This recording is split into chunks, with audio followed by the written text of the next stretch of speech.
Hi, it's Elle at Awakening Cosmic Reality Show, and today I have my friend Shimi with me. We are going to be discussing his memory recalls of his past life as a female in the secret space programs. Welcome, Shimi. Hello, thank you. Nice to see you again. It's really an honor to be on your show because I've been watching you for so long and all the interviews you've been having with people. Oh, And thank you. yeah, I mean, I am a little bit nervous. I've never really talked to anyone about this other than close friends and I want to say family.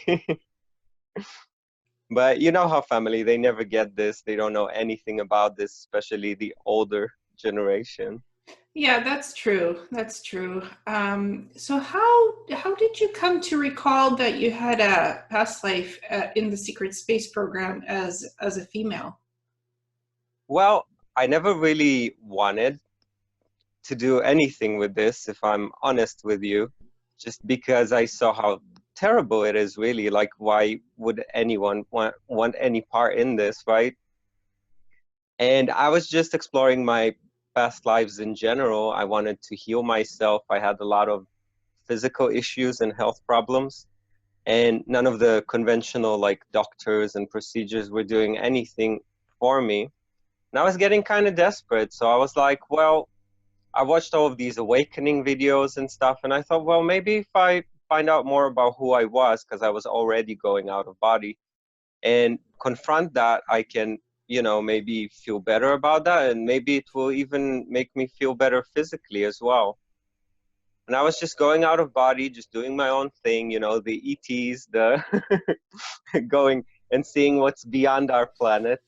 And eventually, like, these things just started coming up. Like, at first it was these scenes. Like, in one of them, I was out of body and I was having fun with some spirits in some pub in Ireland in the middle of nowhere. And at some point, like, the whole scene just turned really dark. You could feel the energy, like, being really negative, I guess. And everybody started leaving. And I started suddenly seeing myself as this other person, as this other being. I don't know if you're familiar with the experience, but sometimes when you're out of body, you can remember yourself as someone else all of a sudden, and you'll start shifting into that form. And as that was happening, suddenly these agents appeared out of nowhere. And at the time, I was watching a lot of content on YouTube, and it felt like familiar, in what way. And there were lots of people there, like lots of agents with like these dark glasses, and this one older gentleman in a suit that put his hand on my head and made me feel really uncomfortable. And he was telling me to go with him. And at that point, I decided, no, like, okay, bye. I'm going back to my body. Like, I want nothing to do with this. Thank you. Goodbye.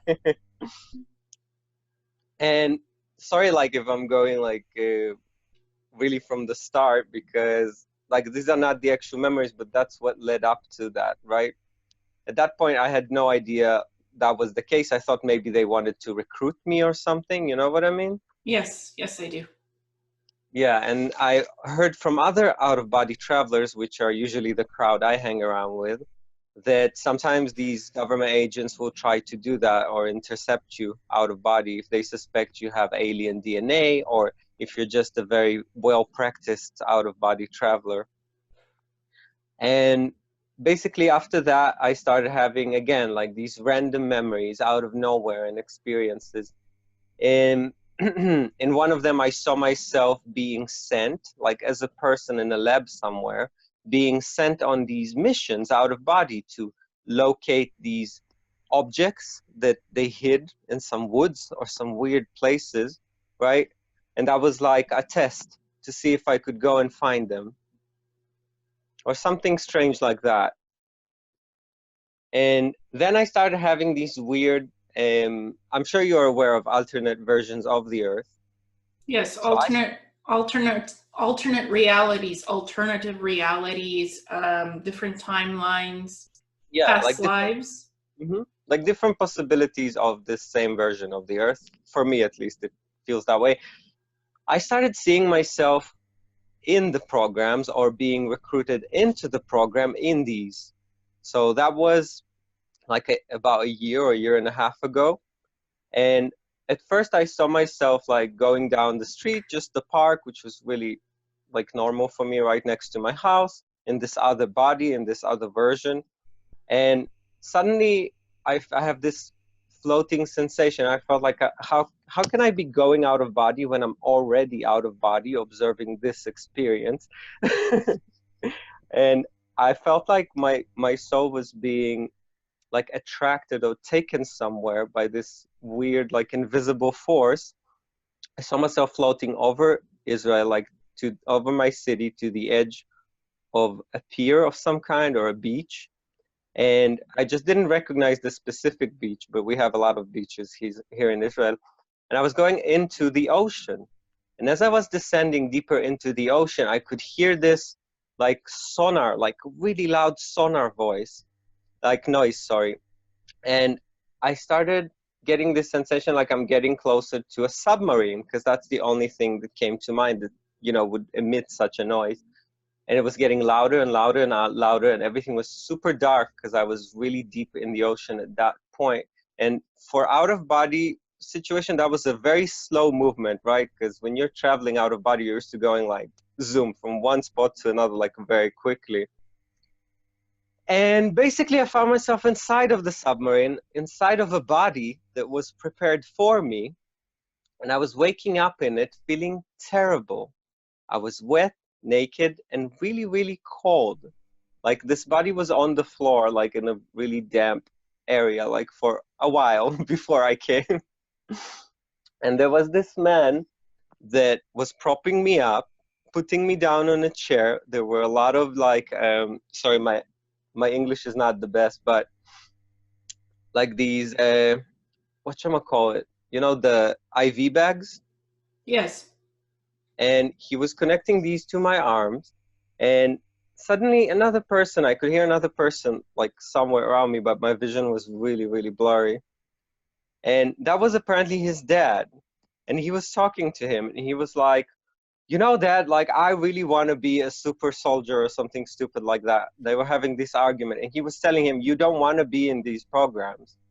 And he was like, no, you always get these random people, and I want to get a chance too.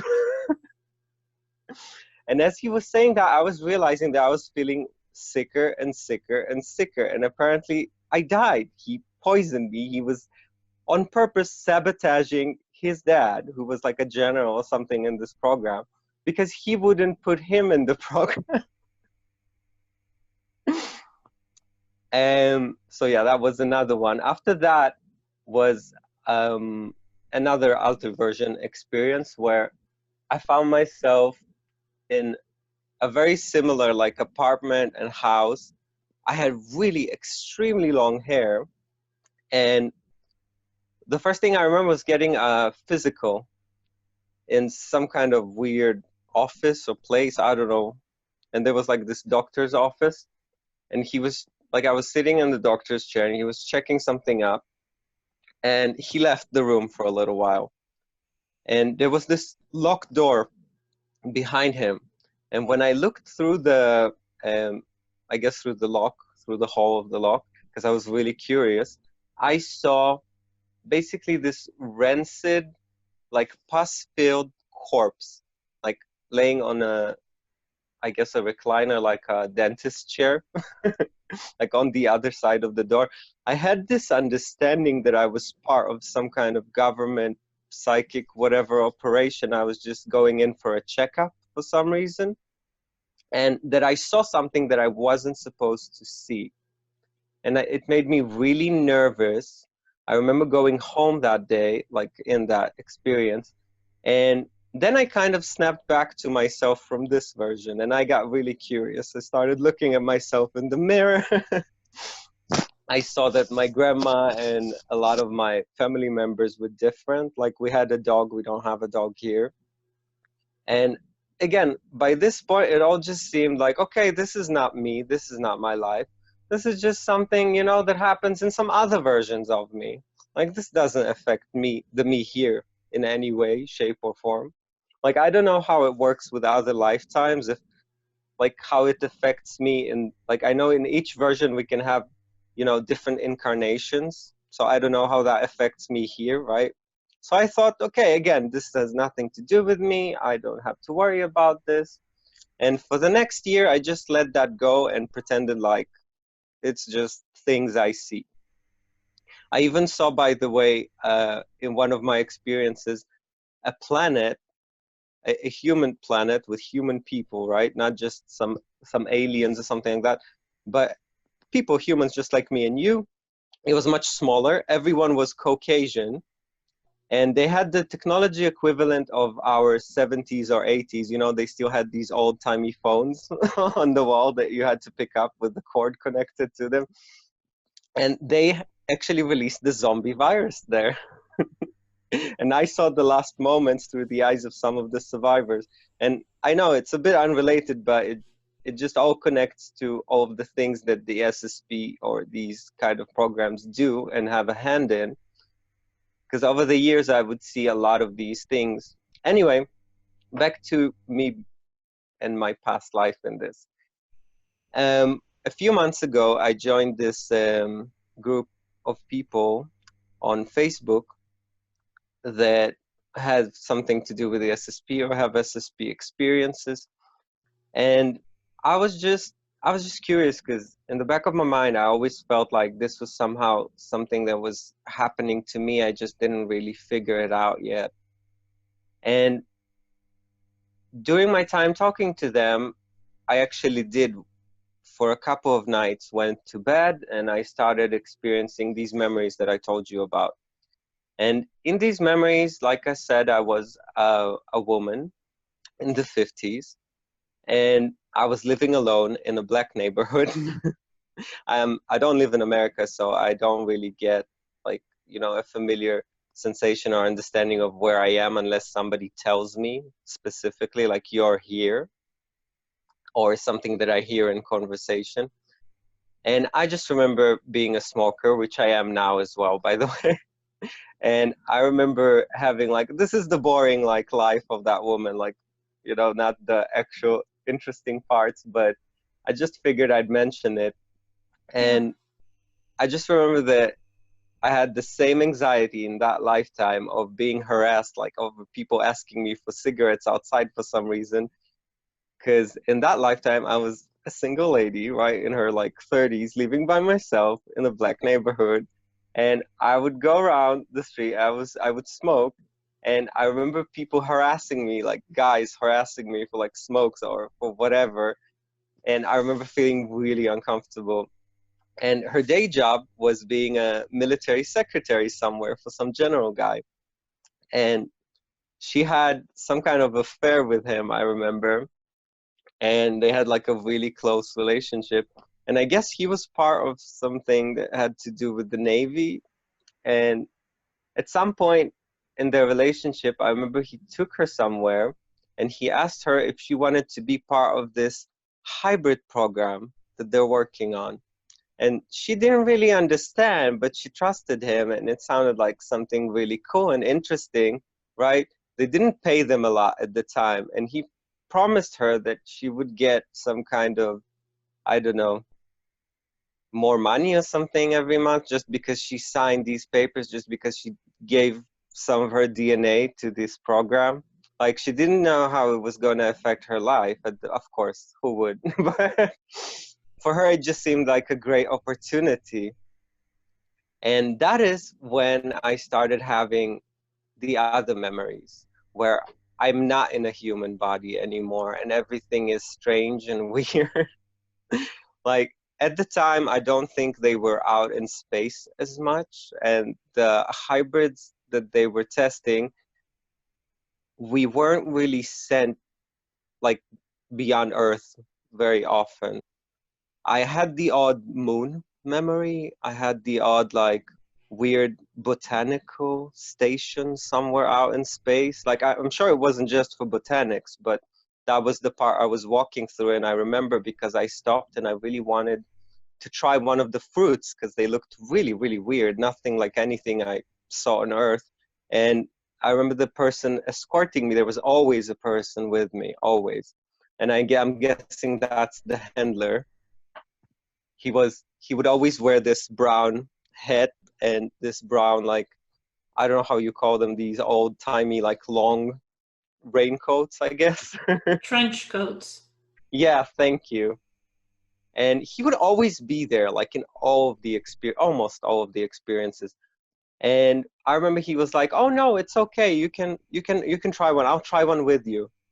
And it was like a weird combination between an apple and a pineapple, and it was bright blue in color. Like it was red, but it had like these blue spots on it. Sometimes it was completely blue, and I remember tasting it. I remember what it looked like on the inside when he cut it out.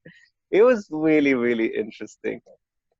And let's see what else happened. Oh, I remember most of my memories of that hybrid experience, and there were quite a few actually in that one night. But most of my memories I remember were really casual ones actually. I remember meeting another hybrid lady that I had like a close relationship with. And I can also describe, by the way, what everyone looked like, because they did not look like people. Please describe it. What did they look like? Well, I remember that me and most of the other girls, and we were all women, by the way, there were no men in that hybrid program for some reason.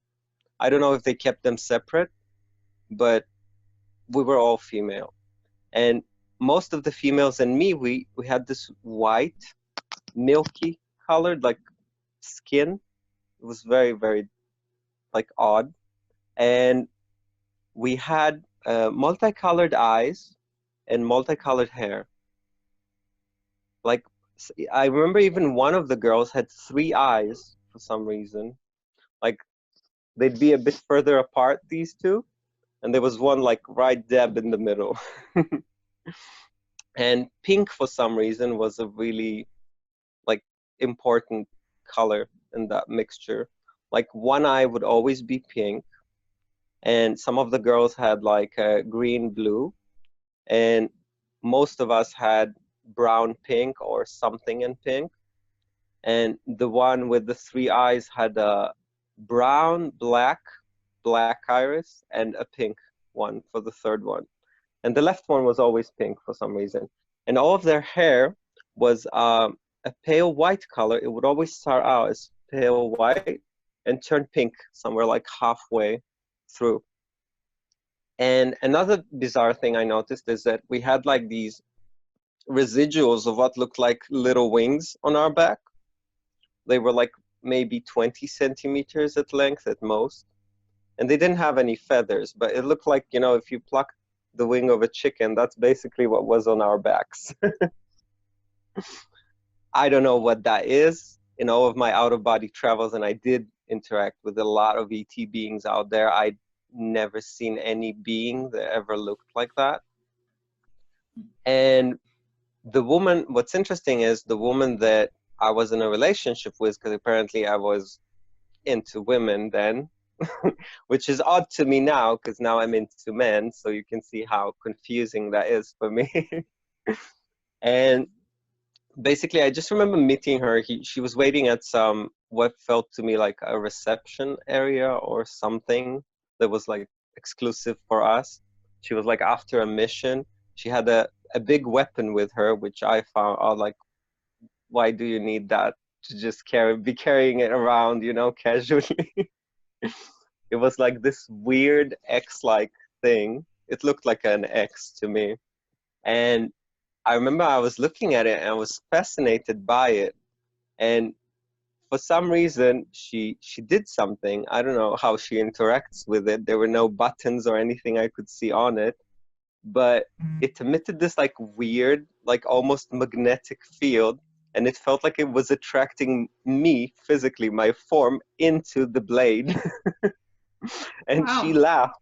Yeah, and she laughed really, really hard to see me struggle against it.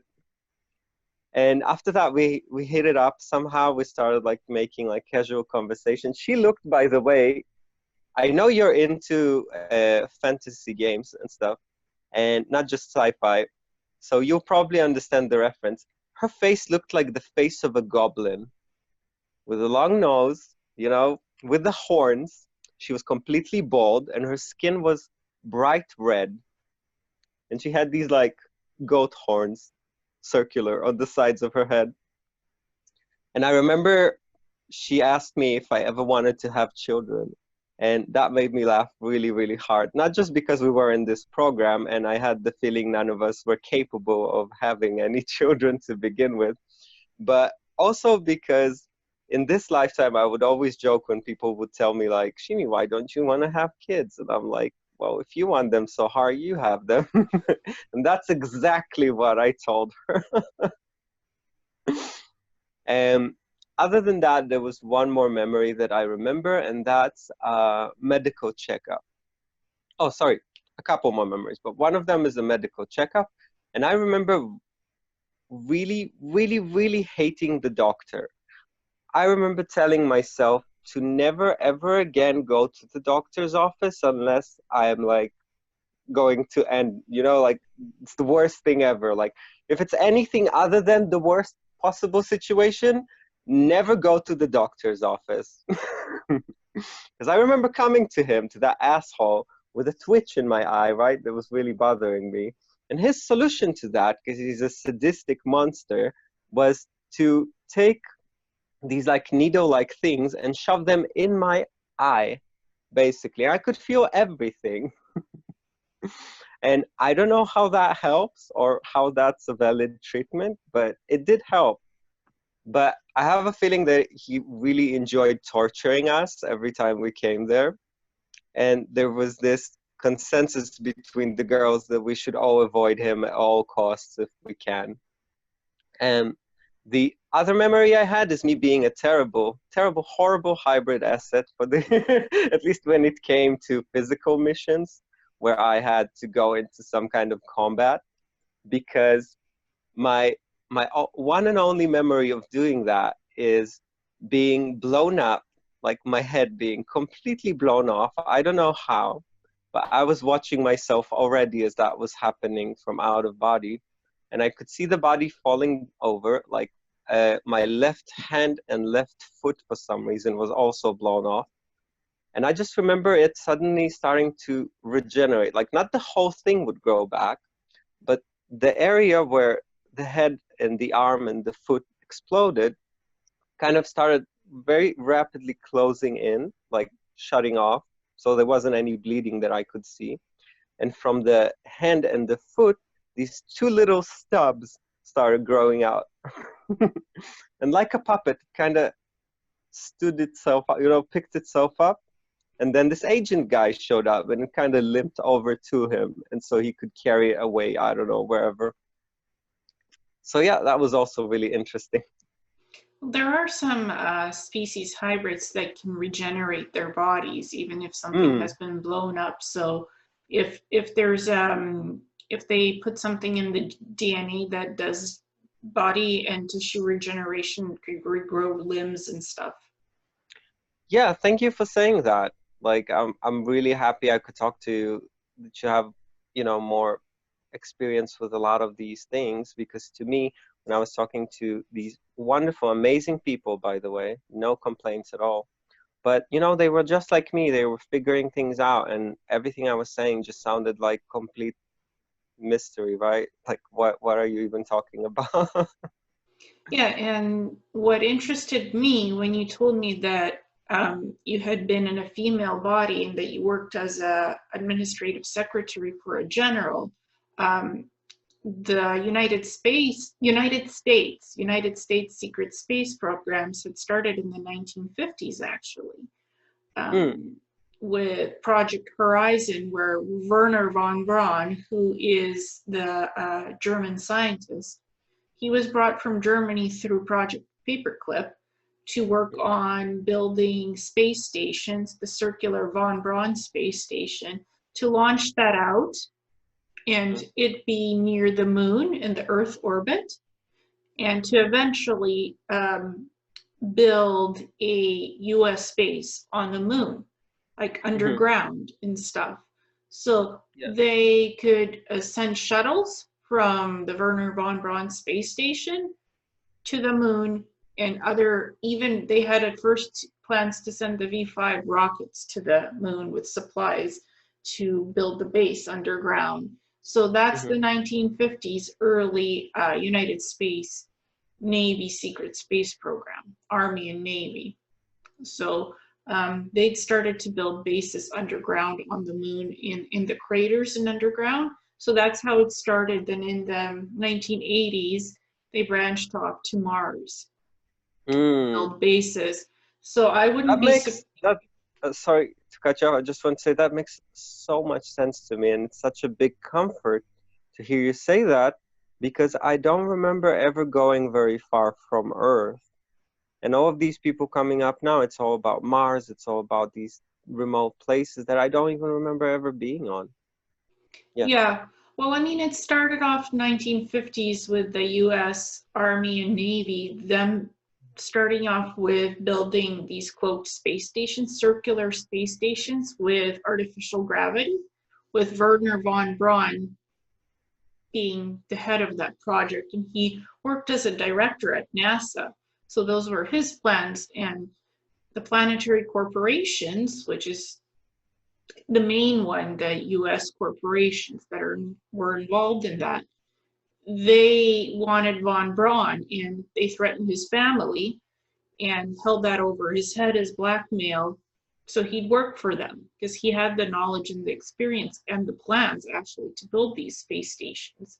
They're more advanced now. They've been replaced with better ones, but he was the first to build the space stations, several of them, to orbit around between Earth, Moon, and Mars. So those were the first programs, and then they built the bases on the Moon, and then on later on, 1980s, on Mars, like better bases with domes and stuff. So I wouldn't be surprised if you. They do have these domes with hydroponics, botanicals, Yeah. on the Moon and Mars. So there's like forests there, there's like food, vegetation. So those are memories I have of what's there on the Moon and Really? Mars. Yes. Of the bases and the cities, the colonies. Wasn't it really dark in the hydroponics on the moon for some reason? For me, I Uh, don't remember very good lighting. I remember barely being able to see anything. it was dim. They can Yeah. adjust the lighting, so it's Hmm. not always the same, but it's dim. It's not bright. Hmm. I felt always comfortable. It was never bright on the bases or in the gardens, in the hydroponics bays. It was never bright, bright. So it's kind of like white, this natural white light, like daylight or even at night, this very low light. So it was comfortable for me. I know the artificial annoying light that you're talking about. For me, at least, it was really annoying. There was something so unnatural about it, the whiteness of it. Like it's not super bright, but it's so pure white. You know, it's like when you look at the lamp and you get this like this aura kind of residue in your eye. I would sometimes get that if I looked up at the ceiling because there wasn't a source of light. Was like kind of all consuming from all directions somehow.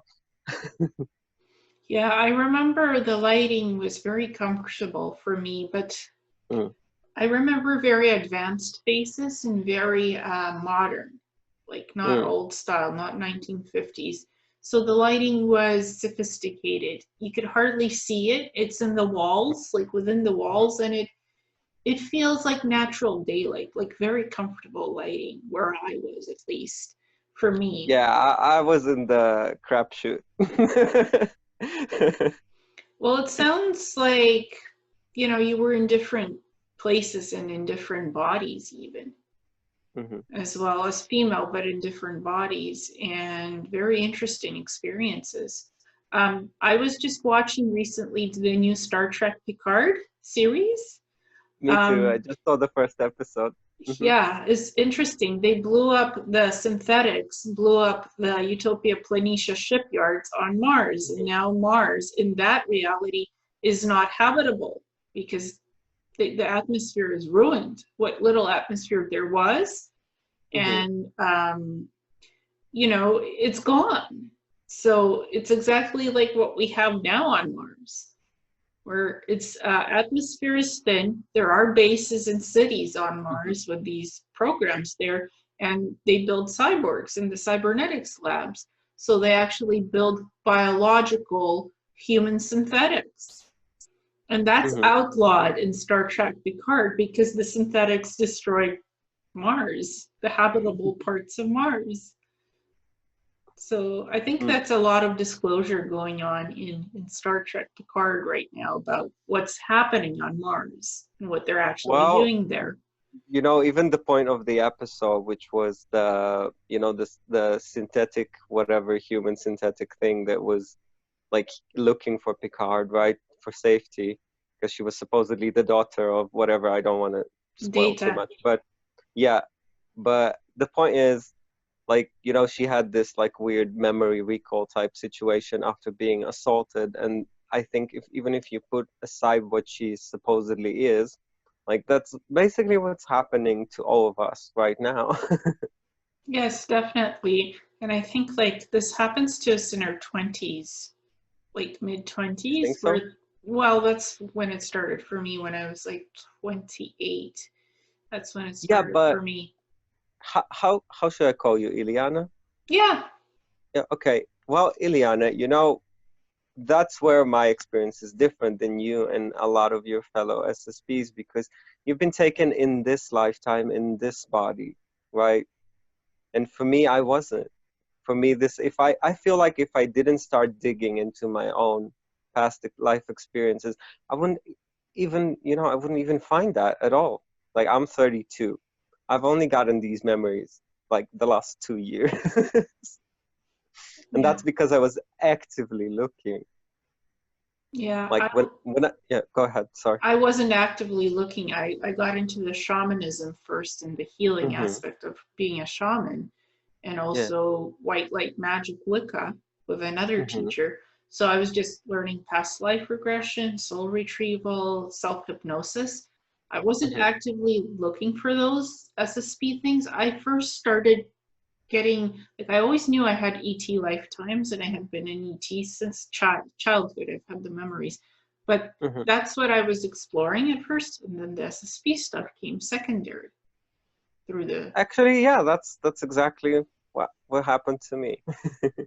It's just different. I remember Yeah. being in my own human body, most of Mm-hmm. my SSP stuff. You remembered a past life as Exactly. as Like SSP like female. I did uncover memories where I was abducted a lot by ETs in this lifetime, which again made sense later because after being in these SSP programs and being out there and interacting with beings from other places, and they sell you to these beings, loan, let's just call it, you to these beings, extraterrestrial beings, and they remember you.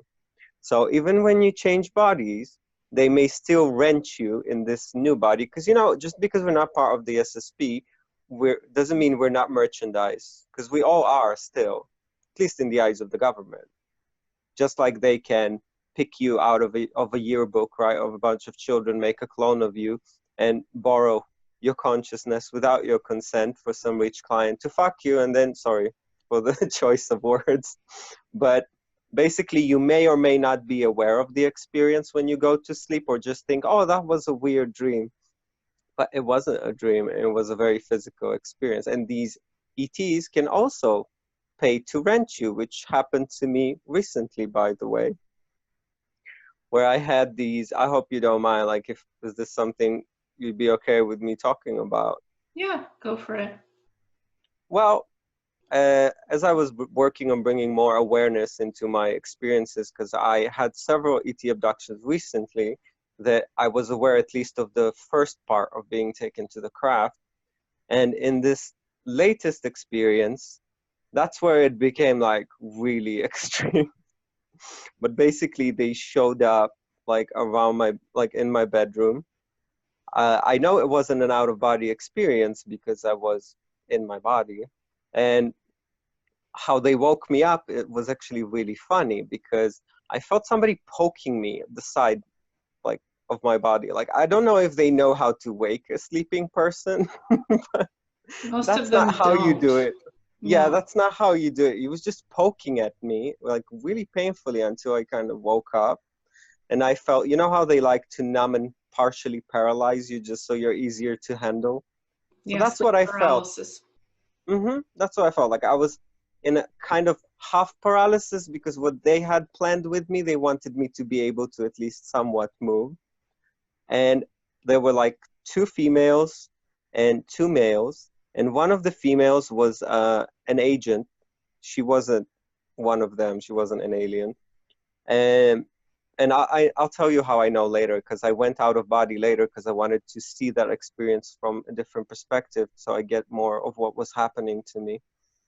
But basically, they woke me up, and then one of the males was to my left, one of the other male was to my right, and the two females were sitting right next to him. And one of the males started interfacing with me telepathically. They were, by the way, they look exactly like us. They looked very human. They had a wider set face, and they had this blue skin and very pale, almost white iris and white hair. And he started interfacing with me, and he started like before he started talking to me. Sorry, he started unzipping my pants, my jeans, and I was like, okay, wait a minute, like, hello, like Why are you I'm doing here, that? like I'm right here, right? You don't just start doing that. Like, how about hello, I'm A and Z, and what the fuck are you doing? And he's like looking at me and he's like, what's your problem? I'm like, well, first of all, I have a boyfriend, maybe. I don't know. I think we broke up, but I'm not sure. But this is very inappropriate what you're doing right now. And he's like, don't worry, Shimi. He's like smiling at me. He's like, don't worry. He's your ex now. There's nothing to worry about. And he just keeps at it. I'll spare you the details. I'll Yeah. just say this was the first time I saw someone who was very human looking, yet not, and naked, like in the body, not out of body. And I, even though I was going through this experience, it wasn't like some horrible rape or something. They were very gentle and everything. It just was very disrespectful because there wasn't any consent between us, right? So all four of them were naked? No, just the two males. Sorry, I needed to say that.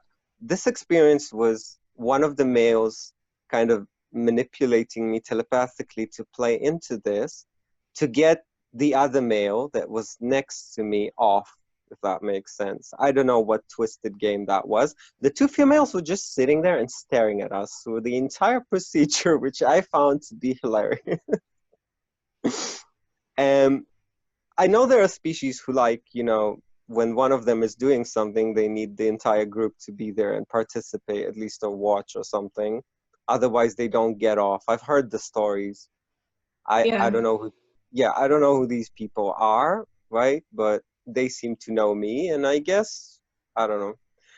Anyway, I saw this as an experiment, right? This is a physical experience. I'm at least going to check some things out. So first of all, flat S's. I don't know if that make like if that's, but anatomy, right, of a different species. Might as well check it out. And I was really close to everything.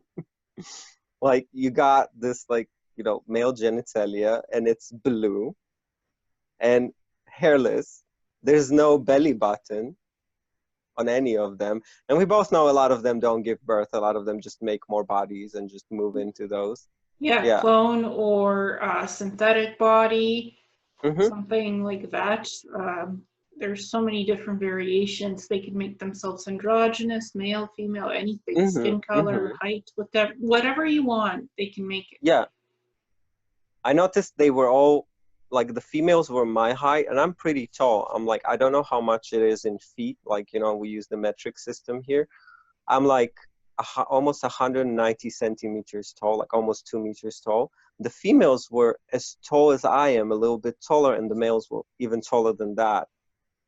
And other than that, the skin was like really smooth, like a lot of them tend to have, and like really like no wrinkles, no nothing. Like it looks almost like a suit, not like skin. And it's really soft and mushy, like it's a lot thicker than ours. You feel like a lot more skin when you grab onto it. So anyway, they did what they did. It was all over. And I just went back to bed and I thought, well, okay, this was odd. I'll just keep sleeping now. But then the actual abduction began because they were not done partying and they needed their party human to continue the festivities. And like always in these abductions, for me at least, I know for a lot of people, they say that they come to them, right, and take them by the hand or pick them up as they're paralyzed and weightless and carry them to the ship or whatever. But for me, maybe because I live in the middle of a city, right, Israel doesn't have a lot of suburbs. Like there's not a lot of real estate, so you have a lot of apartment buildings and like condensed city situations. So they always use this machine to get me out of the room. And it doesn't matter who the ET group is. I always start feeling this like electric sensation around my skin. And then it kind of tightens on my skin. And it feels like it matches your body perfectly. And when that happens, I start feeling weightless and I start floating. And yeah, so they did that. And they started taking me up to the craft. But I don't know. I thought maybe they were like noobs or something. I don't know. Or they didn't know what they were doing because on the way up, I started feeling I was going through like usually they take me out the window and then just pull me up and I can feel the cold air on my legs and everything. But these guys, for some reason, took me through all of the apartments above me. And I live on the second floor out of 7 floors. So it shouldn't mean anything, but I don't know why I was going really fast. Usually they take me up really slow. And with these guys, I was going really, really fast. And I started feeling this burning, like really painful sensation on my arms. It felt like, I don't know, it just was getting more and more intense, like the higher I got. And at some point the pain stopped and I felt like I blacked out or something. And I just remember waking up on the craft, and I remember them covering me with some weird like tinfoil looking blanket, like silver blanket or something. And then I passed out, then I woke up and they helped me up. And I remember feeling really, really woozy and not very good at all. But I had no pain. Again, there was some kind of numbing going on. And I completely forgot about my arms. One of the females was helping me up, and I could see that they had this really weird setup in that spaceship. Like there was this main room. There were these 4 hallway or doorways to get out of it, and on the far left of me, I could see like a few meters away from me, I could see one of the males and one of the females in this like almost mini kitchen set up, like an earth kitchen. And guess what they had? Like a lot of instant coffee. And they were making it and drinking it, and they were all really happy. And I got this really weird high sensation from them telepathically. And I don't know, I guess they were doing drugs, but for them, drugs is coffee. Well, some of these ships are very advanced and they have holographic technology, so they could simulate anything human looking, like a kitchen, coffee. Yeah. And I guess they're learning through tactile experiences what it's like to live on Earth, what it's like to drink coffee, to have a human sexual experience with a human. I think they're trying to understand, how do these humans work? What can we do with them? How can we play with these humans and learn? No, you're absolutely right, because that's exactly what it felt like. It wasn't like a lot of my friends got really upset when I told them about this experience, because there was a severe injury. They did treat me and put me back. I had a lot of tiny scars on my arms after that I didn't immediately notice, but I saw like later in daylight, when I looked at my arms, I started seeing between the arm hair a lot of these little white scars that I guess didn't heal all the way, that weren't there before, clearly. And my friends got like really upset. But to me, I had a lot of contact. Like, even though a lot of it wasn't physical, I don't remember a lot of the physical stuff. I'm remembering it recently. But yeah, like they didn't feel like evil people. Just like you said, they felt like some kind of teenagers, like on their, I don't know. But you know, for them, teenagers, they could be like 100 and something years old. But they felt like on spring break almost, you know, in American terms. They were going out to Earth. They wanted to have some fun. I guess they rented out a human for whatever reasons. When I was up on the craft, they didn't do anything mean to me or anything of that sort. They were just having fun. They seemed really, really happy. Like after the sexual experience, I guess they just wanted to sit down, I don't know, talk to me or something. Like I had like a million questions in my head I wanted to ask them, but they all seemed like so distracted. Like they were dancing, they were doing all sorts of weird things around me. And one of the females was really, really rude to me. She was sitting down. She was unlike all the other ones. She was really calm, really serious. And she was constantly asking me these annoying questions. Like, there was this weird bug that I don't know, I guess came from wherever they came from, because it wasn't like anything I saw here. It looked like a little worm, and it emitted its own glow, like a silver glow from within. And I remember when one of the females saw that, she tried to capture this thing. And its self-defense mechanism, apparently, when she tried to grab it, was to inflate to the size of a table and become completely immobile. And she was trying to drag it out of the room. And I remember laughing. That was really funny for me. And one of those other females I told you about, she was looking at me and she had these thoughts in her head. And the thoughts went something like, well, why are you laughing? Like, what would you do? Would you kill it? I know all humans would kill, like, they hate insects. They kill everything they see. I'm like, excuse me? Like, you don't know me.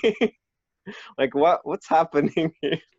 It was such a big contrast between her and all of the other people that seemed so cheerful and friendly.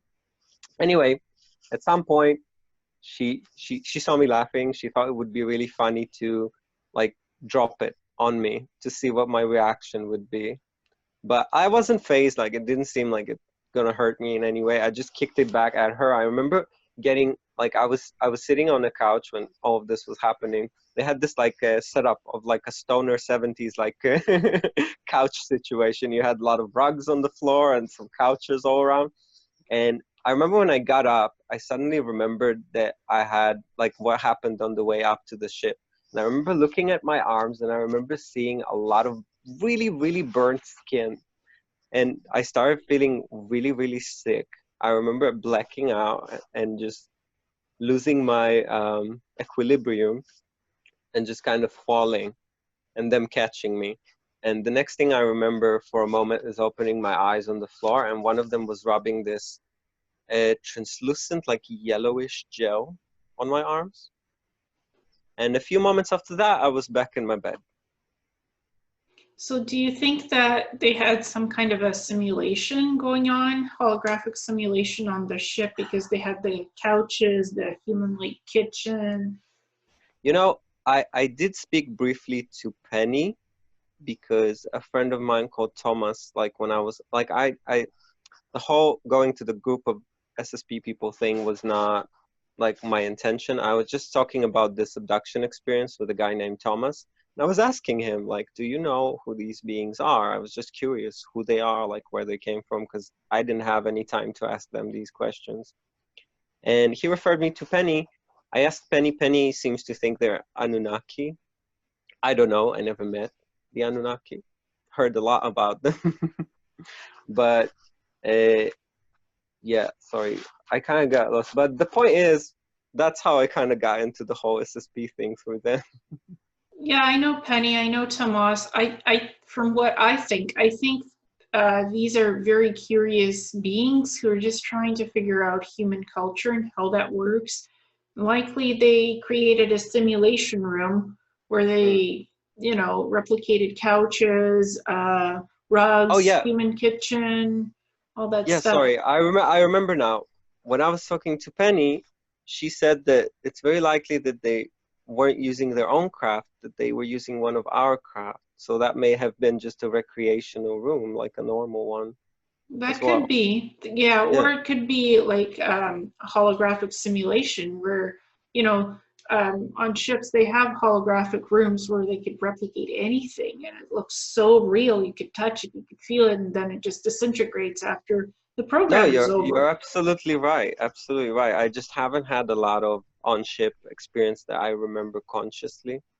And even going out of body, I was never very interested in technology. For me, it was like an exploration, you know? Well, now I can get out of this earth, right? I can go anywhere, see anything, talk to any being. Like I hear about spaceships all the time. That never piqued my interest. I just always wanted to see the other planets, the other places, like what they look like, what the people look like. That's what interested me the most. Because technologically, I know they can do a lot of amazing things, like, but that's not unique. A lot of beings out there can do that. They all share the same technology. Yeah, it was just interesting that when they took you, these blue beings, they almost had like a kitchen party with coffee and they were just Yeah. talking and it was like a social, I think it was like a social experiment to see how you would participate in it. And Mhm. it could have, I don't think it was on one of our ships because they don't simulate old style 1970s stuff I on the know, right? ships. That was like such old, I want to say shit, sorry, but that was like really old stuff. That looked like out of movies, you know, I would see as a kid, like old movies. That was like a really old. I think it likely was a holographic simulation Mm, where they really did replicate that stuff and put it in that room hmm and just had a party with you because some of these beings are learning human culture. Well, how would he interact? How would we need to be in this type of situation if they were ever to come to Earth and blend in? hmm Like like have them physically change to look exactly like us and blend in with us. It is eating and drinking coffee is part of human society in lunchrooms, at work, in social environments. That's just part of the setting. mm. Well, you know, So, I wish they had a conversation with me about these things because I would tell them for sure that when somebody tells you they don't want to have sex with you, having sex with them anyway is not the way to go. no, it's like it's violating your free will, Exactly. and it's not polite to just poke you and wake you up and just Yeah, do and weird intrude on you things. in the middle of the night, exactly. Yeah, Or well, burn you when they take you up to their ship. yeah, perhaps they were sloppy teenagers out for a fun night and borrowed somebody's ship or, took the ship without permission and just went on a nice cruise joyride through the galaxy to pick up I Earth wanna humans. I wanna tell you that I did go out of body the next night because I had some mixed feelings about the experience because I wanted to see the experience from the side, maybe see some details I didn't notice, you know, being there first person. And what I saw was right before the like I found myself outside my building, right like a few minutes before the ship, like the beings showed up. And I saw this naked, red-headed woman getting dressed in a blue suit. And she was the same woman, the same energy I felt from that really oppressive and annoying lady that was really stern and just sitting there observing me and everyone. Hmm, And that's how interesting. I got the feeling that maybe she was some kind of female agent that, you know, I don't know what the procedures are for coming to this planet and doing these things they want to do, but it made me feel like she was some kind of escort or someone who's supposed to watch over everything they're doing while they're here or something like that. That could be because really, there's a lot of ETs visit humans, abduct humans, just observe humans, make first Hmm contact. It's not always sexual. Sometimes it is. Sometimes anal probes, medical experiments, or just taking you up on the ships for tours and stuff and getting knowledge and learning. So Yeah. I've never had like sexual experiences on these ships. It was Mm. always like giving me knowledge, downloads, whatever. Mm. and then sending me home because that's what I'm interested in, or getting to know the culture, what they're like, where they live, you know, these Mm. questions. Um, for me, it was never of a sexual nature, but Mm. there's so many different ETs out there and so many SSP programs. It's Yeah. like the wild wild west, a free for all kind of thing. No, that's true. That's true. Like I don't have the memories yet, but I do get a feeling that because I was doing so poorly when it came to combat situations, that the more escortish, sex-related stuff was the stuff I was kind of doing, at least partially. I know I had other duties, but I just don't, I'm not really sure about that at the moment. But I know the sexual stuff at least for sure, because that has been the very nature of all of my contact experiences so far. It's not just sex, it's just been very recreational, very casual. Like, you know, if they want to have a good time, for some reason my address comes up very often. Like, I even one time out of body had this green crocodile looking man show up in my room. They would prop me up, of course, because I didn't get out of body voluntarily. They would prop me up like in a sitting position somewhere in my room, and then they would begin this, you know, experience with me. And he was like this bright green. He looked like a dwarf person, like body wise, you know, like really thick and short, like a meter and 20 centimeters tall, something like that, like like somewhere between a small child and a teenager kind of height. And he was really thick, almost square in shape, really muscular and completely naked. Of course, most reptiles I saw never wear any clothes. And, and yeah, and he was bright green like a marker. He had a little snout, like a little crocodile snout, but it was really short and a small tail as well. And he was telling me, he was like, hello. He was really polite. He was like a school teacher, which is actually, by the way, what he was. And projected this small screen, holographic screen next to his head, and he was showing these visuals to me and explaining like, well, this is our ship, and I have I translated telepathically for me as students, but his like whatever kids he's in charge of with me, and I was showing them your solar system, and I wanted to introduce them to a human. And I was like, okay. And behind me, he had this holographic representation of all the drawings the kids did. He explained to me that they apparently really like our TV show called the Teenage Mutant Turtles. And I understand why, because they look very much like them. And all the kids, like crayon drawings, you know, on paper, had them all set up on my wall, like where my paintings usually are. And that was really sweet. And I remember hearing a lot of telepathic voices behind me, like of, I don't know, little beings chatting. And then suddenly in front of me, one of those little ones came up, and he was literally like this tiny, like really small, just so he could give me a high five. They'd all be happy and pleased with the experience and leave. Well, yeah, sometimes it sounds like y a lot of ETs contact you to learn, to experience something. Like, here's And a nice, polite human that's not gonna hurt us, and we just wanna, like, who's just gonna be casual about things.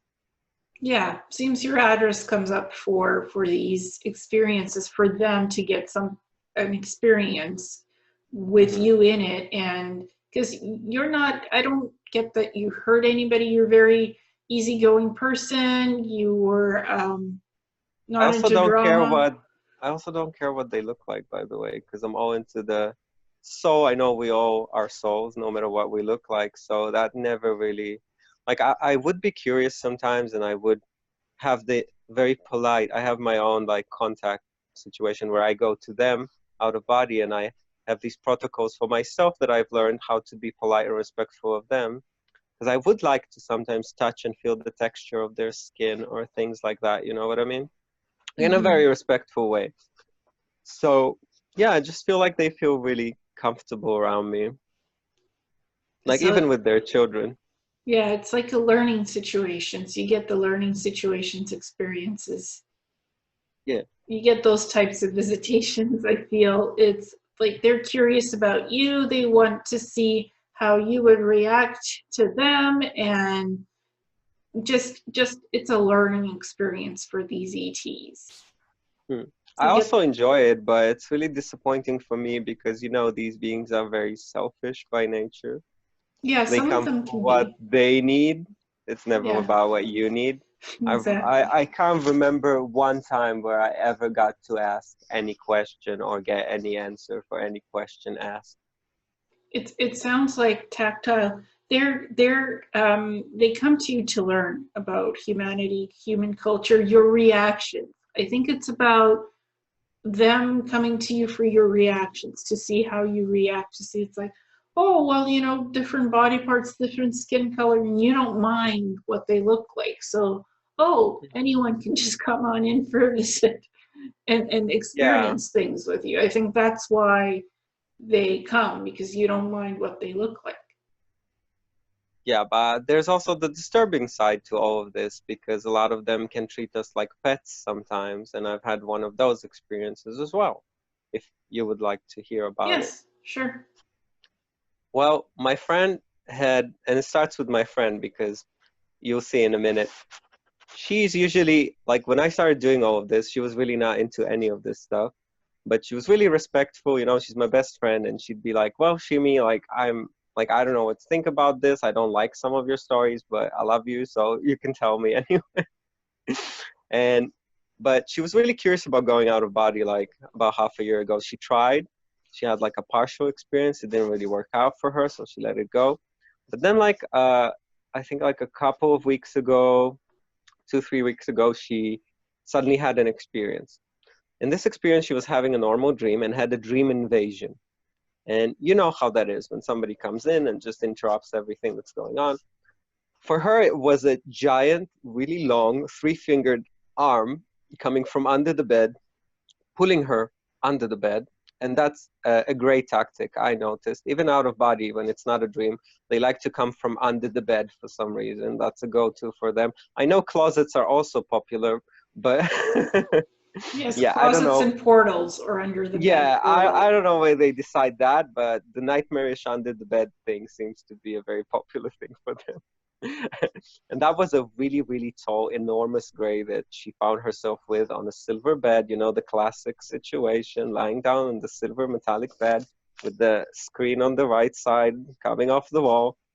And I remember they had this casual conversation, and then she asked him, well, who am I? Like, what am I? And he showed her that she was some kind of shorter type of gray at some point. I guess that's why he found her and did this with her. Anyway, at the end of the experience, he put her in this weird containment area. And there were these really weird type of, I guess you could call them gray beings because they look like, but not exactly. They were predominantly white, but had these like iridescent colors all over, spread all over their skin. You know, the two arms, two legs, they were rather short. But when she reached out to shake their hand, instead of giving her their hand, their head opened up. A bit like, I want to say a vagina. I hope that's okay because that's what she described it looking like an enormous one that opened from their head. And this, like, you know, what seems to be a tongue, but not exactly came out, that was really large and made the shape of a hand to shake hers. And yeah, the reason I'm saying that is because I've never met these beings the way she described them. I've never seen such beings or heard of them. And a couple nights after that, suddenly I find myself in a, I don't even know what state that is. It was very physical, yet clearly not exactly my, basically my suspicion is the holographic situation you were talking about, but in the body. And I was in and out of consciousness as they like to do. You know, they like to prop you like a prop, wake you up when they need you, turn you off when they don't. And basically what happened is I was confronted by these beings, which was really suspicious to me because like, okay, I just heard about you and suddenly you guys are here. Like, why? But Experience transference. Well, you've heard something, about something us, that, now we're here because something like that, yeah. And she seemed, it was a she felt like a she. She seemed to know me already, and she had this really weird thing that felt really familiar to me. She, like, instead of a handshake for them, what she liked to do is to first kind of do this disgusting thing. For me, it was disgusting, which is kind of like with that head hole of hers, kind of like, I don't know, start with like a kiss situation, during which I swallowed a lot of her spit, which was really gross. And then there was the second part, and inside of me, I felt like it was like a trauma almost. I felt like I know this procedure, and I despise this part. And this part is where she opens up that head thing really wide and puts my head inside of that for a little while. And it was like this constant telepathic thing going on. I could feel her urgency. She would also go into, almost go like into this tantrum, like childish situation when I refused to do that. I could feel this like, come on. And at the end I did that just to get it over with. But then she seemed really displeased, and she was like, Shimi, you never behaved like this before. And I was like, I was suddenly in this highest state of consciousness for some reason. I was super clear and lucid. I've been working on this, especially for these situations. And I suddenly remembered this is why I've always had these horrible nightmares. Honestly, I had all my life of somebody trying to eat my head or something like that. And I remember being terrified of that as a child. And I told her, well, you know, if you really want to know, like, that was really disgusting. Like, can you try and spit less in my mouth? Like, really, next time? And she was like, okay, whatever, Shimi. And then she began the next part of our encounter, which again feels like something that's been happening. Like, she would always come back. It would always go like this stupid greeting, and then she'd start morphing herself, like you said, to see what my reactions would be to the different things that she would turn into. And this time I had zero reaction because I already, like, I'm out of body. I know I can shapeshift as much as I like, right? And I know exactly what she is. I can see through the, like, it's a telepathic trick that they do to start shifting into something else. But I've been working on myself, so that does not affect me. So I can see the shifting begin, and then it stops, and she just looks like she looks like. But I don't think she's aware of that on her end. And she did manage for a few seconds to turn into this old pregnant lady or something. I don't know, it was something bizarre I would never think up of myself. Like, why would you imagine that, right? And she was like dying on the floor. She's like, Jimmy, help me. And I'm like looking at her and I'm smiling. I'm like, what are you doing? And she stops. Everything she does, she turns back to herself and she's like, Shimi, why aren't you reacting? And I'm like, well, you should know me, right? Weren't you watching me this whole time? I've been healing myself. Your stupid telepathy tricks don't work on me anymore. Plus, I don't react anymore. I'm in control of my feelings. So I don't know what you were expecting to get out of this experience. And then we move on to the next part. She was trying to see for some reason if I can detect her cloaked ship out of my balcony, or what's supposed to be my balcony anyway. Like this small scout ship. I could see the ripples kind of, in the air, that something was not exactly like I've always been able to see energy in the air. And this also means that it seems very similar to entities, when you have beings around you and you're in the body and they're around you, you'll see like almost like this ripple in the air, like a ripple of water almost, that shows you it's translucent, but you can see that there's something there in kind of the shape of it. And that's exactly what happened. I was like, well, she was like talking and trying to distract me while obviously trying to see if I can tell. And I was like, well, you have a ship there, right? And you know that they're not doing a very good job cloaking themselves, right? And she just stops, turns around, and starts waving her arms at them and telling them to go away. Anyway, it was really, really dumb. And then the last part was us in what seemed to be my living room. And I was like, I had this weird abduction lately, and I've been having a lot of abductions, and like very like close together, like almost every other week. And sometimes, you know, twice in the same week. And I was telling her about that, and she was like, because she seemed like someone, even if she doesn't treat me with a lot of respect, she seemed to care about me and know me for a long time. So I was like, if you're already coming from that world, maybe there's something you can do about that. And then I instantly, because, I'm already used to using telepathy all the time, so I instantly tried to send her my experience of this recent abduction that was without my consent.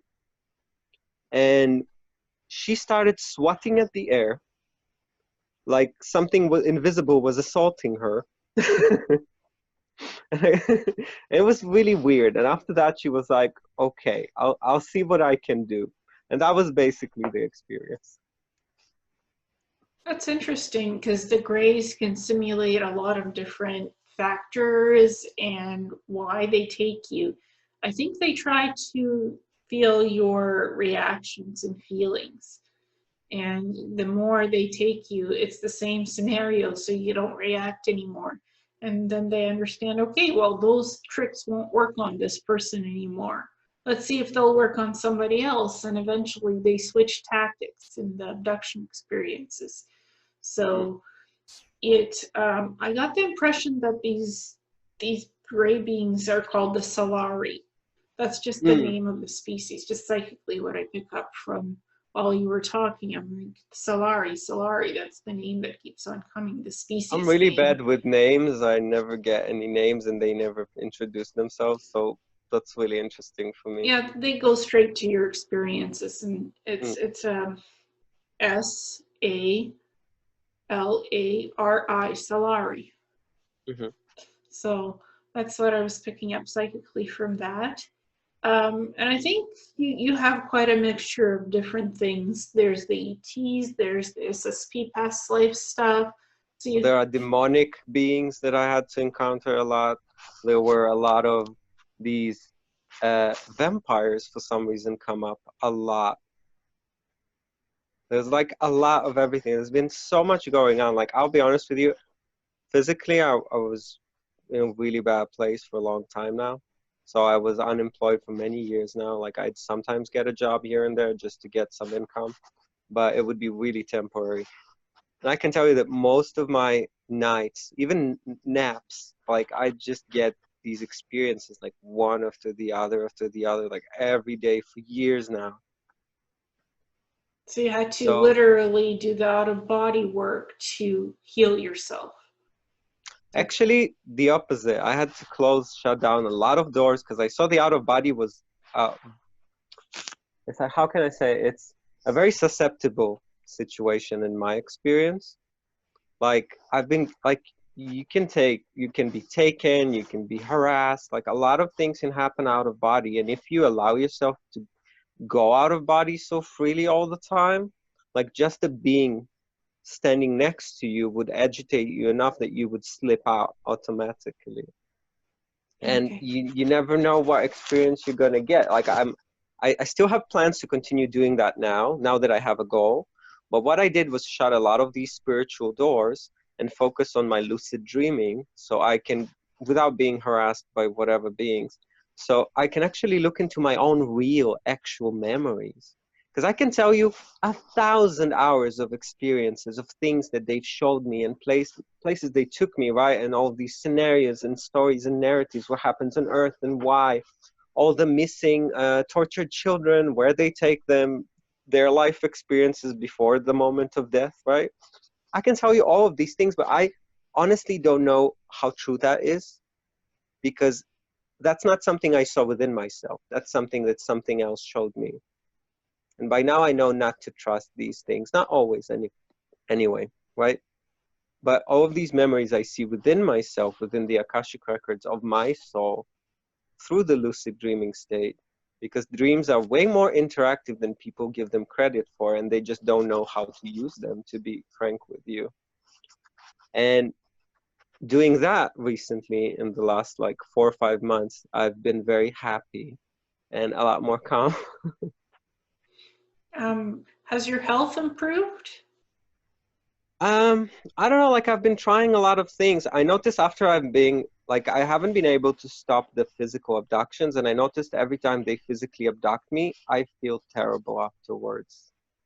And right after these experiences, like I have IBS, I have complicated migraines, and I have eczema, and yeah, and some breathing problems, but I'm still figuring that out. But point is, I have to deal with all of that, and every time they come around and take me, I come back and I feel really, really terrible for a while. Like the last time was like almost a month and a half where I would just get repeated lung infections like over and over and over, and it just would never stop. Yeah, because the body is not really used to being taken so much and like taken from Earth to other places and blah blah blah. And they don't care about the consequences, whoever They takes don't, you. but I care, and it really bothers me. Yeah, of course. It's a lot of physical pain can happen after being returned from wherever they took you. Because So yeah, sorry. that Please sounds continue. quite normal. Mm, Doesn't surprise me. And also sometimes feeling that panic, anxiety, it's like, this was not pleasant. You know, just being returned. If like those teenagers, you know, they weren't experienced in how to take a person properly out of their home and then place them back, they hurt you a little. So hmm just different ways of being taken and being returned. When it happens too much, it does affect your physical health, and if you already have you know, some medical stuff going on, that can make it worse. Yeah. No, that makes sense. But I'll tell you again, you just used to feel like maybe I used to think maybe because of the SSP thing, because I heard a lot of people that were in the SSP had these conditions, usually chronic in nature. But now I'm starting to think it has nothing to do with that because that didn't happen in this body experience. Maybe it actually is because of all of these abductions and things, you know? Well, I think for you, it's mostly because of the abductions. For me, it was Yeah. SSP stuff and Mhm. experimentation by the reptilians when I was younger. So for different person, it could be quite different why that happens, why the medical stuff. Um, it's not the same scenario. We all have different experiences with these things, with Mhm. the supernatural, the paranormal, the other world. I call it the otherworldly experiences. Yeah.